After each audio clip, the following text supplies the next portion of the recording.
Продолжим капитальный ремонт многоквартирных домов и расселение из ветхого аварийного жилья. По итогам года будет газифицировано 3,8 тысячи квартир и домовладений.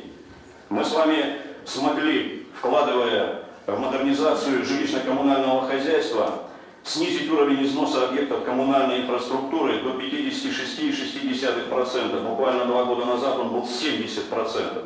Таким образом, и здесь мы с вами двигаемся довольно последовательно. Все это стало возможным благодаря последовательной реализации экономической политики в регионе, привлечению инвестиций, стабилизации производства на наших основных предприятиях, ну и, конечно же, качеству бюджетного управления.